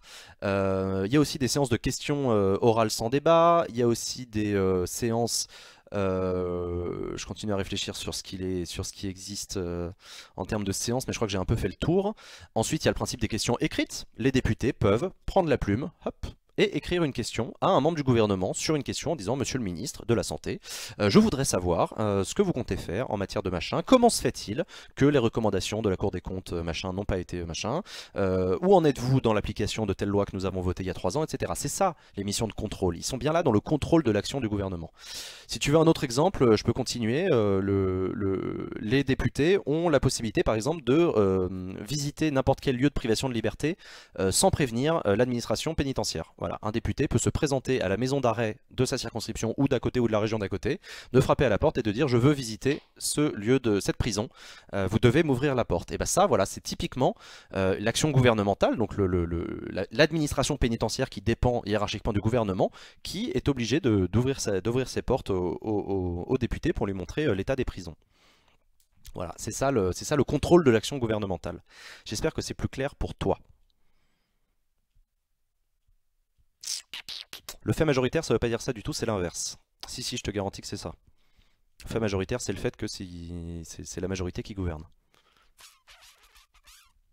Les questions écrites ont rarement une réponse. Les questions écrites ont rarement une réponse, en tout cas s'ils ont une réponse tardivement. Mais là aussi, tous les gouvernements successifs ont promis de faire des efforts pour apporter des réponses plus rapides aux questions écrites. Je veux être incarcéré. Ouais, non, ils disent rarement ça. Mais voilà. Tu rappelles ce que c'est que le Conseil d'État? Oui, pardon, le Conseil d'État, c'est une institution très intéressante puisqu'elle est à la fois une institution qui conseille l'État. Alors je suis désolé, je peux rien vous dire de plus clair que ça. C'est vraiment une institution dont le but est de conseiller l'État dans ses politiques publiques du point de vue juridique. Et l'autre rôle du Conseil d'État, c'est une cour suprême dans l'ordre juridique administratif. C'est ça le Conseil d'État, c'est une institution bicéphale, un Janus biface, qui est à la fois la Cour suprême de l'ordre administratif et un organe qui conseille l'État, donc le gouvernement. Donc quand le gouvernement prévoit un projet de loi, il le fait passer au Conseil d'État, qui le passe à la moulinette juridique et qui pointe tous les problèmes possibles que pose le projet de loi, qui donne des recommandations et qui rend des rapports, etc. Voilà, c'est ça le Conseil d'État. Appelé aussi le Conseil des sages. Appelé aussi le Conseil des sages. T'es sûr que c'est ça le Conseil des sages? Bah oui. C'est pas le Conseil constitutionnel qu'on appelle les 9 sages? Eh ben, on parle de ça. Non, on parle du Conseil d'État là. Ah pardon, oh là là, moi je suis sûr. T'es en train de confondre, fais gaffe hein. Parce qu'entre Cour de cassation, Conseil d'État et Conseil constitutionnel, je peux dire qu'il y a des mecs qui ont fait des thèses pour t'expliquer la différence entre les trois et les 3 ordres juridiques judiciaires français. Voilà, gros bisous aux étudiants en droit hein, qui nous écoutent. Bon courage pour les partiels, vous allez en chier. D'ailleurs, moi je me souviens quand j'étais étudiant en droit, j'ai passé mes partiels de droit constitutionnel en plein pendant une réforme constitutionnelle. Bah autant vous dire que c'était pas facile. Entre le avant et le après la réforme, il fallait que je fasse l'équilibre, le jonglage entre les deux, c'était pas facile. Allez, je continue dans les annonces qui ont été faites par Édouard Philippe cet après-midi. Les collectivités territoriales, alors il a été assez lapidaire là-dessus, mais Édouard Philippe a proposé ce qu'on appelle un pacte girondin, dans la possibilité pour les collectivités territoriales de mieux adapter l'exercice de leurs prérogatives aux réalités du terrain. C'est... comment dire ? Je vais essayer d'être le plus clair possible dans cette explication-là, mais en gros, l'histoire de la République française est plutôt entachée d'une vision que l'on appelle... putain, merde, j'ai oublié le nom. Les Girondins contre les... Ça y est, je suis fatigué. Jacobins. C'est ça? Oui, c'est ça. Une vision jacobine de l'État, c'est une vision très centralisatrice, où déjà le pouvoir est centralisé, mais en plus les collectivités locales ont toutes les mêmes prérogatives. Voilà, il y a une espèce d'égalité territoriale où le conseil régional d'Auvergne-Rhône-Alpes a les mêmes prérogatives, les mêmes pouvoirs dans les mêmes formes que le conseil régional de Bretagne. Le conseil départemental de Seine-Saint-Denis a les mêmes pouvoirs, les mêmes prérogatives que le conseil départemental de Mayotte. Voilà. Ça, c'est ce qu'on appelle le jacobinisme. C'est un principe d'égalité devant la loi, etc., qui est une philosophie politique dans laquelle je n'entre pas plus longuement, parce qu'en plus, c'est pas tout à fait vrai ce que je suis en train de vous dire, le jacobinisme, c'est plus compliqué que ça. Mais, face au jacobinisme, il y a une autre lecture des choses qui s'appelle le girondisme, qui remonte à la Révolution française et qui demande plus d'autonomie au niveau local. Et donc, c'est par le girondisme est une philosophie politique qui demande que le niveau local puisse mieux s'organiser au regard de ses réalités de terrain. Et donc c'est dans le cadre d'une philosophie un peu plus girondine des choses que les lois de 82 sur la décentralisation ont été votées par exemple. Et là, Édouard Philippe, que l'on sait attaché à cette philosophie-là, a annoncé que dans la Constitution, il y aurait des modifications qui permettraient aux collectivités locales apparemment de mieux s'adapter aux réalités du terrain. Donc c'est pareil, c'est compliqué d'expliquer concrètement ce que ça veut dire, mais en gros, ce qu'il faut comprendre, c'est que la collectivité territoriale de Corse, la collectivité territoriale de Mayotte, la collectivité territoriale de Seine-Saint-Denis pourront adapter leur mode de fonctionnement, voire leurs prérogatives, dans certaines conditions fixées par la Constitution, pour mieux coller aux réalités du terrain. Voilà. Pour l'instant, je ne peux pas vous en dire plus parce que je ne sais pas précisément ce que ça veut dire. Est-ce qu'il y aura des clauses de compétences générales qui vont être modifiées? Est-ce qu'il y aura la possibilité d'avoir des compétences spécifiques dans certains territoires? Je sais pas, on peut imaginer que les territoires ultramarins, alors c'est déjà le cas, tu me diras, donc c'est pas vraiment le bon exemple, mais que je sais pas moi, la Bretagne aura peut-être des compétences en matière maritime intéressantes que le conseil régional d'Auvergne-Rhône-Alpes n'aura pas, parce qu'évidemment il n'y a pas de mer en Rhône-Alpes. Enfin, vous voyez ce que je veux dire. Je sais pas, honnêtement, à l'heure actuelle, je peux pas exactement vous expliquer, mais voilà, c'est ça qu'il faut imaginer.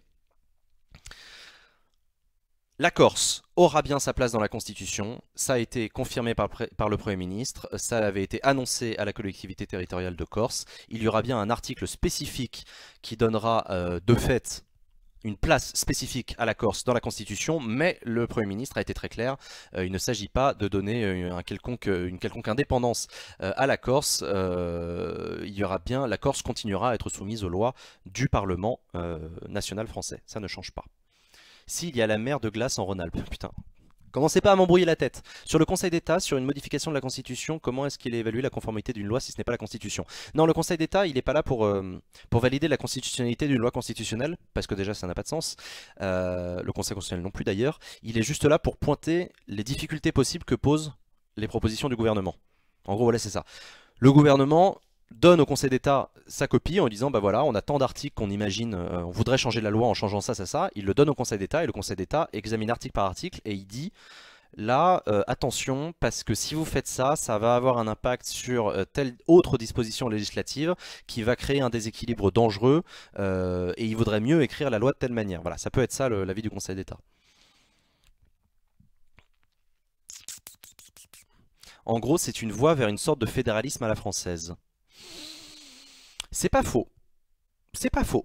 Le mot est peut-être un peu fort. En l'état actuel de mes connaissances du texte, c'est peut-être un peu fort, mais effectivement, on se dirigerait petit à petit, bon an mal an, vers un système un peu plus à l'allemande avec les Länder qui ont beaucoup plus de pouvoir. Après, il n'est pas question d'avoir des conseils régionaux qui auraient des compétences législatives. On reste un État centralisé, ça, il n'y a pas de changement. Mais effectivement, ouais, je pense qu'on peut y voir le début d'un bout de fédéralisme. Je sais pas. C'est à voir. On verra. Franchement, on verra. À mon avis, ça va être passionnant de suivre ces débats-là. Parce que en plus, tous les élus sont pas d'accord avec ça. Il y a des points de vue très tranchés sur le jacobinisme et le girondisme. Je pense à la France insoumise qui est très jacobine et les écologistes qui sont très girondins.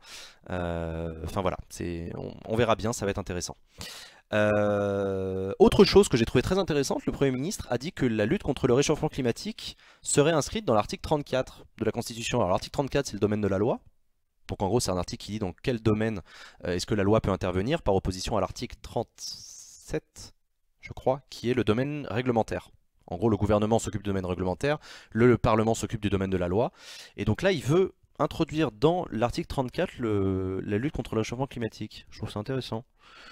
Pour moi, c'était déjà inscrit dans la Constitution et dans le préambule, dans le fait que la France participe à la charte de l'environnement de 2004. Mais apparemment, il veut aller encore plus loin. Bon, dont acte. Dont acte. Qu'est-ce que vous en pensez du fait d'inscrire dans la Constitution la lutte contre le réchauffement climatique ?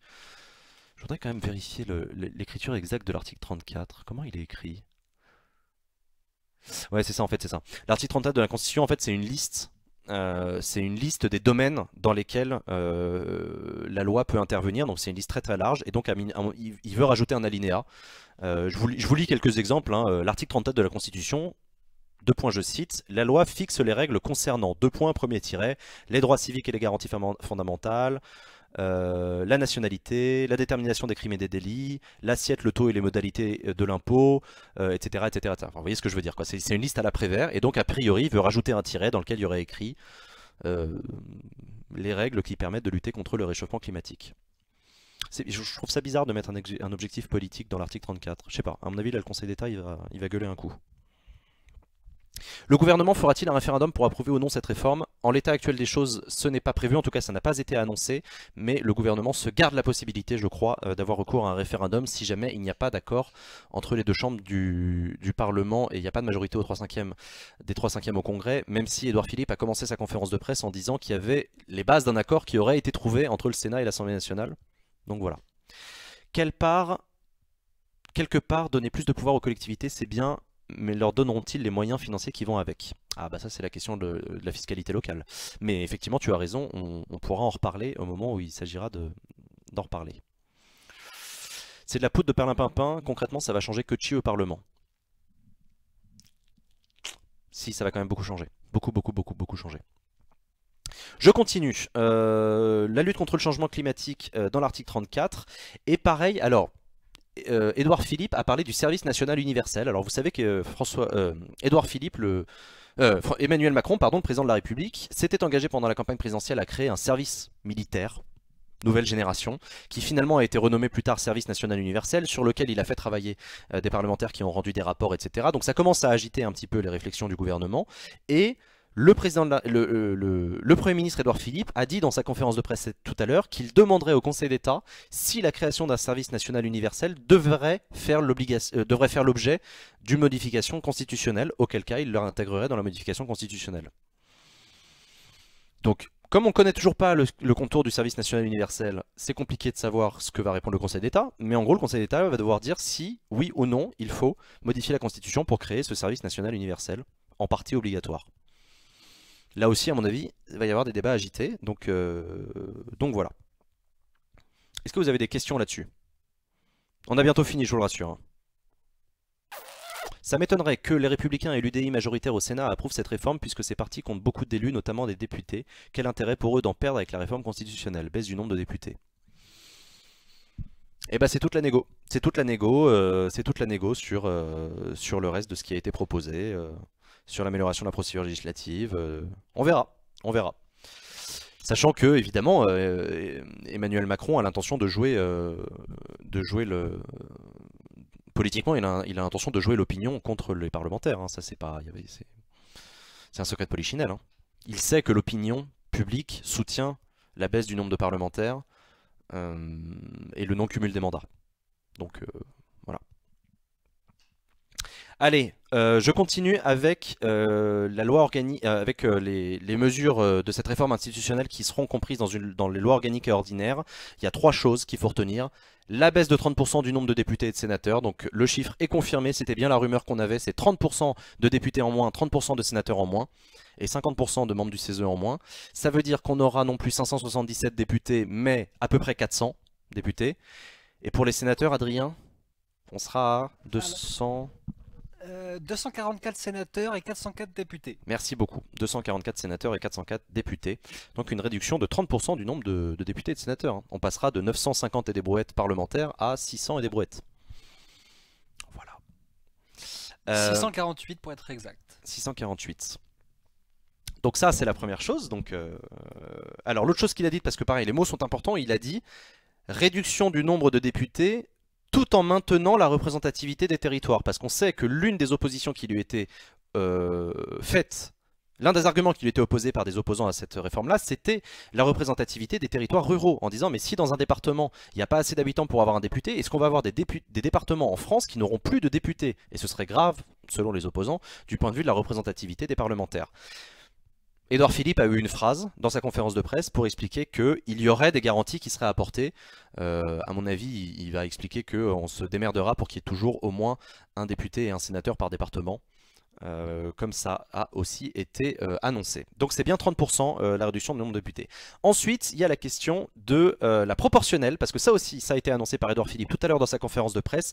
Il y aura 15% des sièges qui seront élus à la proportionnelle. Adrien? Ce qui donne 60 députés. 60 députés seront élus à la proportionnelle et non pas au scrutin majoritaire. C'est très important parce que déjà c'est une modification non négligeable des règles d'élection de nos députés. On continuera à voter en circonscription pour ces parlementaires, mais il y aura aussi un scrutin de liste proportionnel pour permettre la meilleure représentativité des petits partis à l'Assemblée nationale. Et quand je dis petits partis, évidemment, on pense tous au Front National, ce qui est quand même pas rien.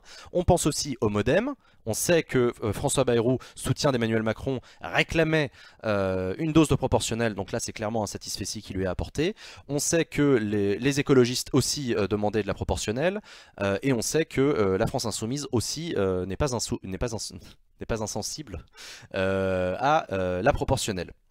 C'est une dose de proportionnelle, donc ce n'est pas un scrutin proportionnel, on ne change pas de république ni de mode de scrutin, on introduit une dose de proportionnelle à hauteur de 15% des sièges. Il y avait des tractations pour savoir s'il allait aller jusqu'à 25%, s'il allait réduire à 10%, il y avait des négos, il y avait des machins, mais ce soir le chiffre a été lâché par Édouard Philippe, 15%, c'est ce que prévoit le gouvernement et ce qui va faire l'objet d'une négociation. Donc encore une fois, attention, rien ne dit qu'on arrivera à 15%, hein. Attention. C'est très peu, 15%, les 25% ça aurait été parfait. Et bah tu vois Louis, il y a eu négociation clairement entre, ça se sent entre le Sénat et le gouvernement là-dessus. D'ailleurs tu parlais du MoDem, François Bayrou vient de réagir et dit que 15% c'est pas assez et qu'il faudrait 25%. Ça ne m'étonne pas de la part de François Bayrou. On s'attendait à cette réaction. Merci beaucoup Adrien. On a les premières réactions politiques qui commencent à nous arriver en direct sur Acropolis, c'est incroyable. François Bayrou qui donc trouve que 15% c'est pas assez. Et bah voilà, et bah écoute, le groupe MoDem à l'Assemblée nationale pourra déposer des amendements pour proposer d'augmenter cette dose de proportionnelle de 15% à 25%. Troisième chose très intéressante, le cumul des mandats. Édouard Philippe a confirmé qu'il souhaite limiter le nombre de mandats successifs à 3 mandats maximum. Les élus, quels qu'ils soient, nationaux comme locaux, ne pourront plus faire plus de 3 mandats successifs, à une exception non négligeable, les maires de communes de moins de 9000 habitants. Vous savez que parmi les 36 000 communes de France, l'écrasante majorité des maires sont des maires de petites communes qui comptent quelques centaines, voire quelques milliers d'habitants. Et donc dans ces mairies-là, les mairies de moins de 9000 habitants, on pourra continuer à cumuler les mandats au-delà de 3 mandats successifs. La raison à cela, c'est que dans les petits villages notamment, c'est pas du tout péjoratif cette manière de dire, mais voilà, les élections municipales dans les plus petites communes, parfois on a du mal à trouver des candidats. On a du mal à trouver des candidats pour remplacer Monsieur le maire. Monsieur le maire qui est là depuis 40 ans, et on a envie de le renouveler encore une fois, et qu'on ait envie ou pas, de toute façon s'il se présente pas, il n'y a plus personne. Et donc la commune passe sous tutelle de la préfecture, ce qui n'est souhaitable pour personne. Donc Édouard Philippe a accepté de transiger sur cette règle du non-cumul des mandats qui ne s'appliquera pas aux élus de petites communes. Du coup, si c'est pas rétroactif, les maires vont commencer à être impactés qu'en 2032. Effectivement, Mister JD, tu as raison de soulever cette question. À partir de quand s'appliquera cette règle du non-cumul des 3 mandats successifs? Est-ce que c'est à partir de l'entrée en vigueur de la réforme constitutionnelle, ou est-ce que ce sera rétroactif, à savoir que, y compris les députés en exercice ne pourront plus... Enfin, les élus en exercice ne pourront plus aller au terme de 3 mandats s'ils en ont déjà fait 3. C'est une excellente question. Vraiment, c'est une question. Ah, Charles Maurice dans le chat qui précise que le PM a dit 3 mandats complets et consécutifs. Est-ce que ça ouvre pas la porte à des démissions 2 mois avant les élections pour troller le système? Je reconnais bien là ta perfidie, mais tu n'as pas tort. C'est intéressant. Est-ce qu'il y aurait des petits rigolos qui s'amuseraient à faire des mandats incomplets pour pouvoir se représenter et cumuler? À mon avis, le Conseil d'État, il est loin d'être con. Et s'il y a ce genre de boulette dans le texte, il le repérera et il le dira. Mais t'as raison, c'est intéressant. Il a dit que ce serait pas rétroactif. Ah, mais il a dit que ce serait pas rétroactif. Ah merde, putain. J'ai pas. Le terme exact, qu'il a dit 3 mandats identiques. 3 mandats identiques. Ouais, ça c'est le terme exact. Putain, ça veut dire que tu vas pouvoir faire 3 mandats de maire, puis 3 mandats de conseil départemental, puis 3 mandats de conseil régional, puis 3 mandats de député, puis 3 mandats de sénateur, puis 3 mandats de président de la République, et puis hop la boum quoi. Non, là, ouais, tu vas être bien, ouais. D'accord, d'accord, d'accord.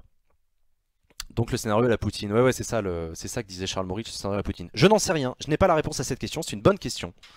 C'est une bonne question. Quand vous parlez de 400 députés au lieu de 579, est-ce que vous rajoutez ceux qui seront élus à la proportionnelle? Oui, pour moi, de ce que je comprends, il n'y aura pas plus de 404 députés, proportionnelles comprises. De ce que j'en comprends. Après, encore une fois, on est au début de la négociation, peut-être ça va bouger. 60 seront élus à la proportionnelle. Donc ça nous fait 340 députés élus au scrutin majoritaire. 344 députés élus au scrutin majoritaire.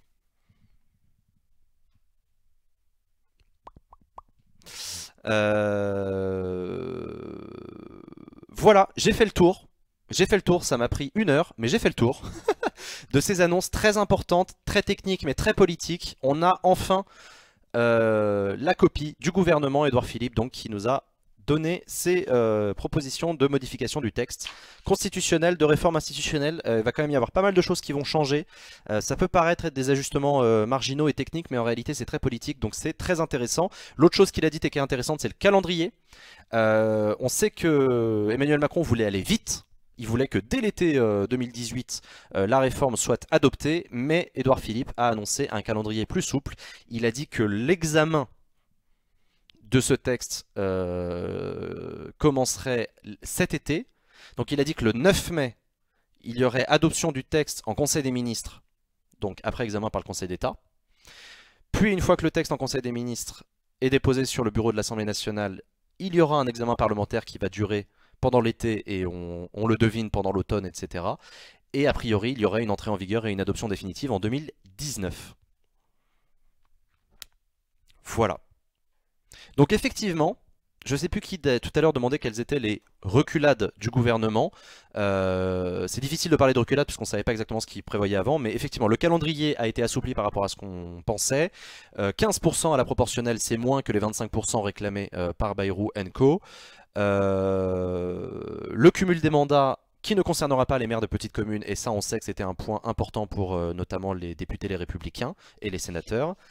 Et pas de limitation du pouvoir des amendements, contrairement à ce qui avait été prévu. Donc voilà en tout cas les premières reculades entre guillemets du gouvernement. Et maintenant je suis à vous pour répondre à vos questions si vous en avez. J'y répondrai avec grand plaisir. Moins de députés égale moins de subventions sur les partis, j'imagine. Quel intérêt pour eux? Non, pourquoi tu dis ça? Pourquoi moins de députés égale moins de subventions? Pas du tout. C'est pas automatique. Tu peux... En plus, les subventions aux partis politiques ne sont pas calculées sur le nombre de députés, mais sur les scores. Et s'il y a des députés qui reversent une partie de leur rémunération aux partis politiques, ça c'est complètement indépendant de la loi, donc ça, non, il n'y a pas de... Est-ce que l'évolution de la réforme constitutionnelle nous rapproche d'une ancienne république, la deuxième, la troisième, la quatrième, voire la sixième, ou est-ce que ces changements subtils qui transforment pas en profondeur la cinquième? C'est une bonne question, Célan, qui est très philosophique et historique. Non, je pense que ce serait un abus de langage et ce serait faire des comparaisons trompeuses que de dire qu'on se rapproche de la quatrième ou de la troisième république, qui étaient des républiques très différentes, pour tout un tas de raisons. Notamment parce qu'à l'époque c'était beaucoup plus parlementaire qu'aujourd'hui. Enfin, le parlementarisme en tout cas était beaucoup plus puissant qu'aujourd'hui. Il est très rationalisé sous la cinquième. La rationalisation ne change pas. Non, pour moi on est dans la continuation d'une cinquième république qui se rénove, se modernise, mais on n'est pas dans une réforme radicale à la sixième république, on n'est pas dans un retour à la quatrième, on n'est pas dans un retour à la troisième, on est dans une mutation de la cinquième, de la même manière que la réforme de 2008 a été une mutation de la cinquième. Voilà. Lesquelles de ces réformes font l'objet d'une réfusion constite et lesquelles passeront par loi organique ou ordinaire? Les réformes qui feront l'objet d'une réforme constitutionnelle sont, attention, prends des notes, le Conseil supérieur de la magistrature, le Conseil constitutionnel, la Cour de justice de la République, le Conseil économique, social et environnemental, la procédure législative avec l'agenda, la discussion en séance, la semaine de contrôle, etc. Donc tout ce que je vous ai expliqué tout à l'heure. La conférence, le pacte girondin avec l'organisation plus souple des pouvoirs des collectivités locales, le statut de la Corse, la lutte contre le changement climatique dans l'article 34 et éventuellement le service national universel. J'espère que tu as bien noté. Et enfin, ce qui fera l'objet de lois organiques et ordinaires sont la réduction du nombre de députés et de sénateurs de 30%, les 15% de sièges à la proportionnelle à l'Assemblée nationale et la limitation du cumul des mandats à 3 mandats successifs, sauf pour les maires de petites communes. Voilà. Donc des gens comme Jacques Bompard ou Dupont-Aignan ne pourront plus être maires et députés en même temps. Alors ça, le cumul des mandats entre un mandat exécutif local et un mandat parlementaire est déjà interdit. Ça a déjà été voté à l'époque de Hollande et c'est déjà en vigueur. Aujourd'hui, les députés et les sénateurs ils n'ont plus le droit d'être en même temps maire, vice-président ou président de conseil départemental, vice-président ou président de conseil régional. Donc quand je te parle de non-cumul des mandats, là je te parle du non-cumul dans le temps. Acropolis, hormis le vote final au Congrès, est-ce que le processus est le même? Amendement, double lecture, commission mixte paritaire. À ma connaissance, oui. Oui. Avant adoption au Congrès, il faut que les deux chambres du Parlement adoptent le texte dans les mêmes termes, sauf si il y a référendum, auquel cas eh ben on passe outre le Parlement et on soumet directement au peuple via l'article 11. Si tant est que Jupiter souhaite singer le général de Gaulle. Après, s'il passe par référendum article 89, il est obligé de faire voter dans les mêmes termes la loi. Donc ça veut dire qu'il faut que le peuple soit d'accord avec l'Assemblée nationale et le Sénat, qui doivent déjà eux-mêmes être d'accord. Et la liste de toutes ces réformes vient d'être postée sur le Discord d'Acropolis. Merci beaucoup Grand Froid, merci à tous de faire vivre le Discord. Ouais, vas-y Adrien. Et juste pour préciser l'agenda. Ouais, vas-y. Donc ça sera au Conseil des ministres le 9 mai. Ouais. Tu vas en parler? Non, vas-y. Ensuite, ça sera en première lecture avant la pause estivale à l'Assemblée. Ok. Et le calendrier prévu, c'est de parachever cette réforme en 2019. Et c'était prévu en 2018 auparavant. Ah ouais, donc en fait, ils veulent pas parachever dès 2018. Ils veulent non. Putain, on va avoir un marathon législatif de ouf entre avant la trêve estivale jusqu'en 2019. C'est ça. Vache. Bah tant mieux. Enfin, à titre personnel, plus il y a de débats parlementaires, plus je suis content. Mais c'est ouf. Verra-t-on le NPA à l'Assemblée? Eh ben c'est pas impossible, S'il y a des députés élus à la proportionnelle, il est possible qu'on ait un député ou deux ou trois du nouveau parti anticapitaliste. Du coup, en vrai, le coup des mandats consécutifs, ça veut dire que si tu peux faire 3 mandats de député, puis un mandat maire, puis 3 mandats de député, puis un mandat maire, etc.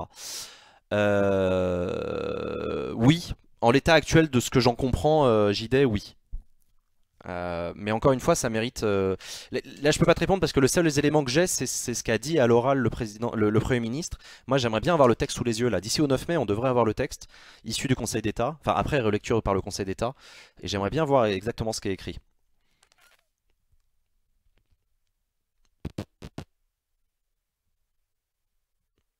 Tu dois changer le mode de constitution des groupes en diminuant le nombre de parlementaires. Alors ça c'est pas sûr. Hein. C'est pas parce que on change le nombre de parlementaires qu'on change le mode de constitution des groupes. On verra. Mais effectivement, on se dirige vers une Assemblée nationale avec davantage de groupes parlementaires que ce qu'il y en a aujourd'hui. Notamment ce qu'on appelle des petits groupes. Comme les Insoumis, comme les GDR, comme les socialistes, comme le Modem. Oh, ils sont un peu nombreux quand même, le Modem. Comment peut-on rejoindre le Discord? Tu as le lien sous cette fenêtre Twitch. Tu verras.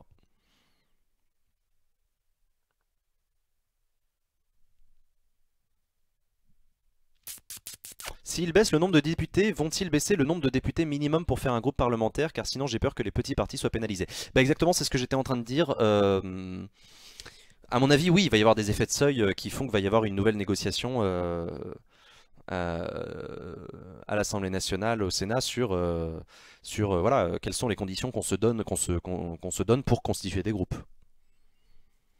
Sachant que, comme on l'a vu cet après-midi à l'Assemblée nationale, et comme je vous l'ai rappelé, le Front National n'a pas suffisamment d'élus pour constituer un groupe à l'Assemblée nationale. Ils sont 6 ou 7, les députés Front National et apparentés. Je suis désolé, je commence vraiment à fatiguer, c'est le 3e stream de la journée. Ils sont 8, ils sont 8.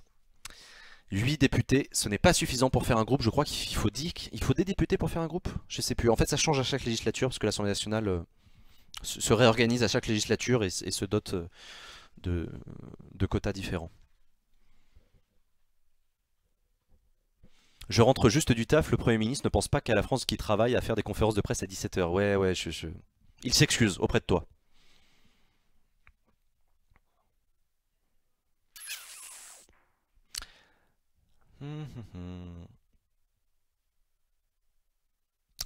Donc c'est 15 députés pour cette législature, ok. Ça change, ça dépend des législatures, ça monte, ça descend. Moins de députés égale plus de charges de travail pour eux. Oui, mais d'après ce qu'en a dit François de Rugy, et d'après ce qu'il a redit d'ailleurs hier, moins de députés, mais pas moins de moyens. Donc plus de moyens par député. Tu vois ce que je veux dire? En gros, pour te la faire courte, aujourd'hui un député il a les moyens d'embaucher 3 assistants parlementaires. Demain il aura les moyens d'en embaucher 5. Voilà. 4 ou 5. Donc il va y avoir plus de moyens par député.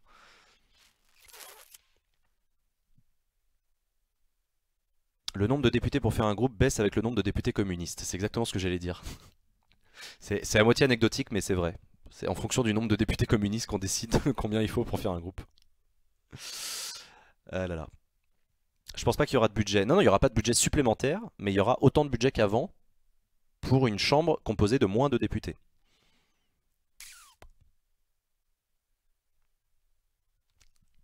En tout cas, c'est ce qu'a annoncé François de Rugy. Il y aura toujours 500 millions d'euros de budget.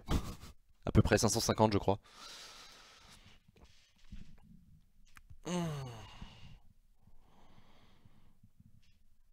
On verra. Mais on verra si ça touche d'ailleurs les assistants parlementaires, parce que c'est même pas sûr.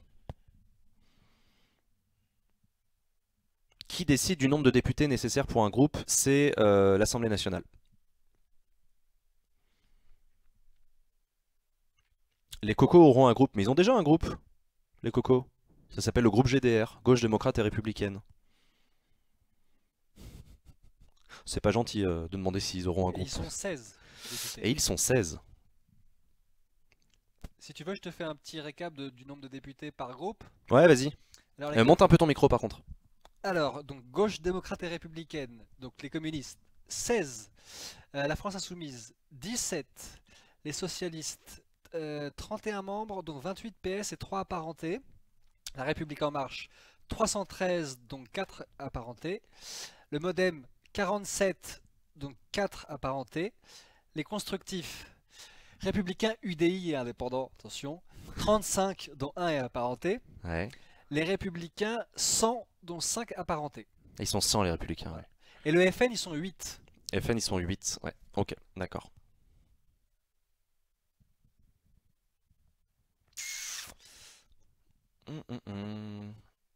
J'avoue, c'est quoi la motivation officielle invoquée pour cette réforme?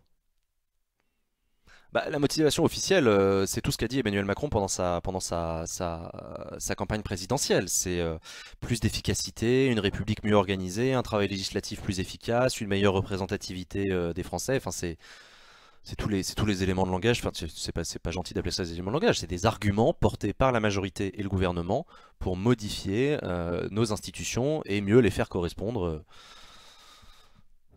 au XXIe siècle. C'est pas les socialistes, c'est Nouvelle Gauche. C'est pas du tout la même chose. Ça y ressemble beaucoup quand même, hein, entre nous. Mais tu as raison, grand froid, de rappeler que le groupe socialiste ne s'appelle pas le groupe socialiste, il s'appelle bien le groupe Nouvelle Gauche. C'est comme dire que les GDR ça n'a rien à voir avec les communistes. Non mais oui, non mais d'accord. On se comprend, on se comprend.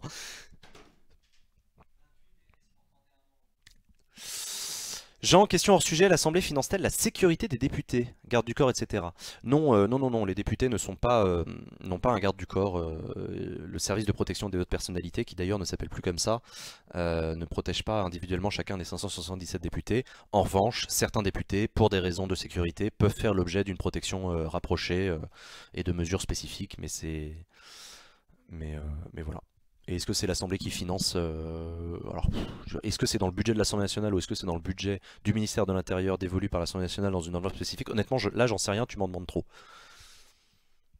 Ils sont combien les députés du groupe parlementaire d'Acropolis? Des millions.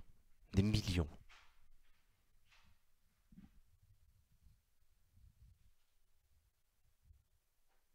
Argument de type sophisme, parce que bon, réduire le nombre de représentants pour mieux représenter. Bah, c'est un point de vue. C'est-à-dire que...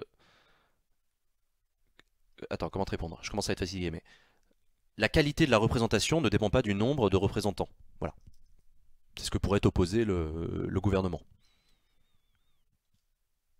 De la même manière qu'on ne serait pas mieux représenté s'il y avait 900 députés, tu vois. Réduire de 30% ou augmenter de 30%, c'est pas ça qui change la représentativité.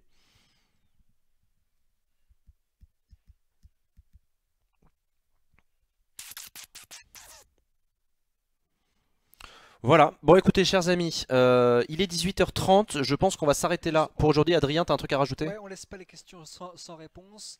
Dans les faits, les députés ont le droit à une indemnité liée à leurs frais de mandat par rapport à leur protection. Non. Ah bah alors... T'as trouvé ça où? Attends, la Noël et RFM? Les RFM ça comprend pas la protection. Une enveloppe dédiée au remboursement de leurs déplacements en train par exemple. Ouais, ça oui. Voilà. Alors, mais aucun crédit particulier n'est alloué à la protection des députés, voilà. Non, il n'y a pas de crédit particulier pour leur protection. Après, si les mecs avec leur RFM ils veulent s'embaucher un gorille, je suis pas sûr qu'ils peuvent. Je suis pas sûr qu'ils puissent. Voilà. Jean, ça dépend ce que tu appelles représentativité. La représentativité territoriale dépend du nombre. Absolument, non mais voilà, c'est ça, le vrai débat il est là. Le débat il n'est pas sur plus ou moins de représentativité. Le débat il est sur qu'est-ce qu'on appelle représentativité. C'est ça la vraie question. Représentativité par CSP, la représentativité par culture, la représentativité géographique, la représentativité par âge, la représentativité par sexe, la parité, et la représentativité politique. Oubliez jamais la représentativité politique, c'est extrêmement important.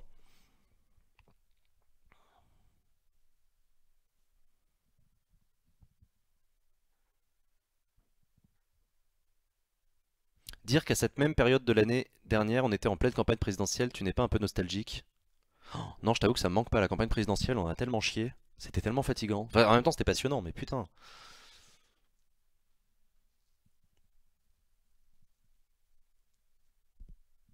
Bref, chers amis, on va s'arrêter là. Merci à toutes et à tous d'avoir suivi cette émission exceptionnelle. J'ai été très content de commenter avec vous cette conférence de presse d'Édouard Philippe qui a annoncé le contenu du projet de réforme institutionnelle, donc constitutionnelle en partie.